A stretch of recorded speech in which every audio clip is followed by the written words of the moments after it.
राम राम राम राम राम राम राम राम राम नारायण नारायण। संबंध। अब भगवान आगे के 55वें श्लोक में अर्जुन के पहले प्रश्न का उत्तर देते हैं।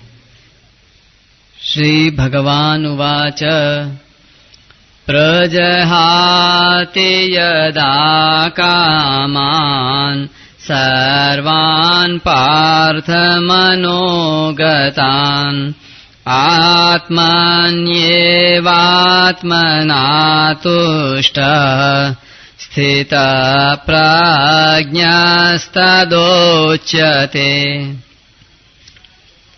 श्री भगवान बोले, हे पृथानंदन, जिस काल में साधक मनोगत संपूर्ण कामनाओं का अच्छी तरह त्याग कर देता है और अपने आप से अपने आप में ही संतुष्ट रहता है, उस काल में वह स्थित प्रज्ञ कहा जाता है। व्याख्या। गीता जी की यह एक शैली है कि जो साधक जिस साधन के द्वारा सिद्ध होता है, यानी कर्मयोग, भक्ति योग आदि के द्वारा सिद्ध होता है, तो उसी साधन से उसकी पूर्णता का वर्णन किया जाता है। जैसे भक्ति योग में साधक भगवान के सिवाय और कुछ है ही नहीं, ऐसे अनन्य योग से उपासना करता है। अतः सिद्धावस्था में वह संपूर्ण प्राणियों में द्वेष भाव से रहित हो जाता है। ज्ञान योग में साधक स्वयं को गुणों से सर्वथा असंबद्ध एवं निर्लिप्त देखता है। अतः सिद्धावस्था में वह संपूर्ण गुणों से सर्वथा अतीत हो जाता है। ऐसे ही कर्मयोग में कामना के त्याग की बात मुख्य कही गई है। अतः सिद्धावस्था में वह संपूर्ण कामनाओं का त्याग कर देता है। यह बात इस श्लोक में बताते हैं।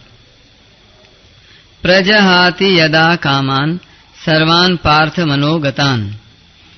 इन पदों का तात्पर्य यह हुआ कि कामना न तो स्वयं में है और न मन में ही है। कामना तो आने जाने वाली है और स्वयं निरंतर रहने वाला है। अतः स्वयं में कामना कैसे हो सकती है?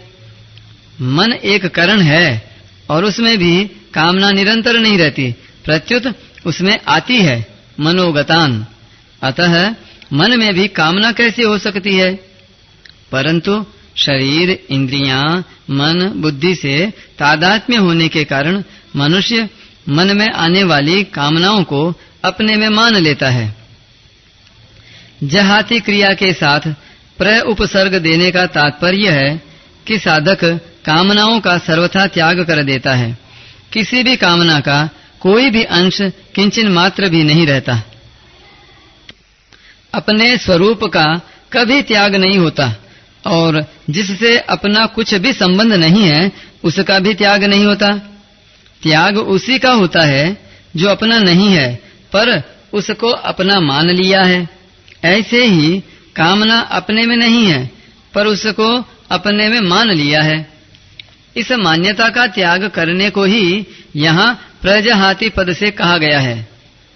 यहाँ कामान शब्द में बहुवचन होने से सर्वान पद उसी के अंतर्गत आ जाता है। फिर भी सर्वान पद देने का तात्पर्य है कि कोई भी कामना न रहे और किसी भी कामना का कोई भी अंश बाकी न रहे। आत्मन्येवात्मना तुष्टः।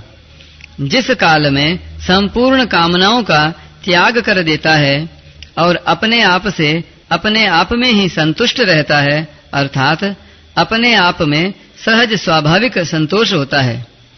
संतोष दो तरह का होता है, एक संतोष गुण है और एक संतोष स्वरूप है।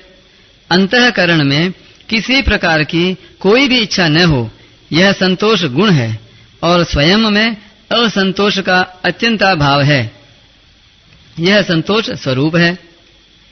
यह स्वरूप भूत संतोष स्वतः सर्वदा रहता है।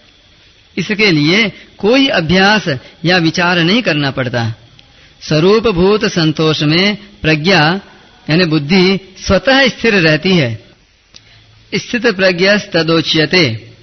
स्वयं जब बहुशाखाओं वाली अनंत कामनाओं को अपने में मानता था, उस समय भी वास्तव में कामनाएं अपने में नहीं थीं और स्वयं स्थित प्रज्ञ ही था। परंतु उस समय अपने में कामनाएं मानने के कारण बुद्धि स्थिर न होने से वह स्थित प्रज्ञ नहीं कहा जाता था, अर्थात उसको अपनी स्थित प्रज्ञता का अनुभव नहीं होता था। अब उसने अपने में से संपूर्ण कामनाओं का त्याग कर दिया, अर्थात उनकी मान्यता को हटा दिया, तब वह स्थित प्रज्ञ कहा जाता है। अर्थात उसको अपनी स्थित प्रज्ञता का अनुभव हो जाता है। साधक तो बुद्धि को स्थिर बनाता है, परंतु कामनाओं का सर्वथा त्याग होने पर बुद्धि को स्थिर बनाना नहीं पड़ता, वह स्वतः स्वाभाविक स्थिर हो जाती है। कर्मयोग में साधक का कर्मों से ज्यादा संबंध रहता है। उसके लिए योग में आरूढ़ होने में भी कर्म कारण है। आरूरुक्षोर मुनेर योगम कर्म कारणम उच्यते। इसलिए कर्मयोगी का कर्मों के साथ संबंध साधक अवस्था में भी रहता है और सिद्धावस्था में भी। सिद्धावस्था में कर्मयोगी के द्वारा मर्यादा के अनुसार कर्म होते रहते हैं, जो दूसरों के लिए आदर्श होते हैं। इसी बात को भगवान ने चौथे अध्याय में कहा है कि कर्मयोगी कर्म करते हुए निर्लिप्त रहता है और निर्लिप्त रहते हुए ही कर्म करता है। कर्मण्य कर्म यह पश्ये द कर्मणि च कर्म यह।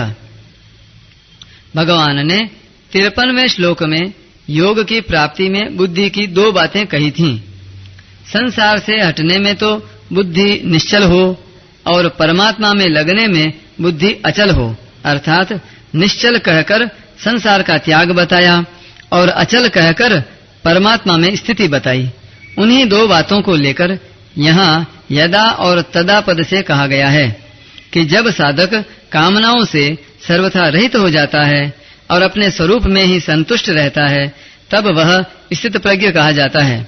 तात्पर्य है कि जब तक कामना का अंश रहता है तब तक वह साधक कहलाता है, और जब कामनाओं का सर्वथा अभाव हो जाता है तब वह सिद्ध कहलाता है। इन्हीं 2 बातों का वर्णन भगवान ने इस अध्याय की समाप्ति तक किया है। जैसे यहाँ प्रजहाति यदा कामान सर्वान पदों से संसार का त्याग बताया और फिर आत्मन्येवात्मना तुष्टः पदों से परमात्मा में स्थिति बताई। 56वें श्लोक के पहले भाग में यानी 3 चरणों में संसार का त्याग और स्थित धीर मुनि पद से परमात्मा में स्थिति बताई। 57वें और 58वें श्लोक में पहले संसार का त्याग बताया और फिर तस्य प्रज्ञा प्रतिष्ठिता पदों से परमात्मा में स्थिति बताई। 59वें श्लोक के पहले भाग में संसार का त्याग बताया और परम दृष्टवा पदों से परमात्मा में स्थिति बताई।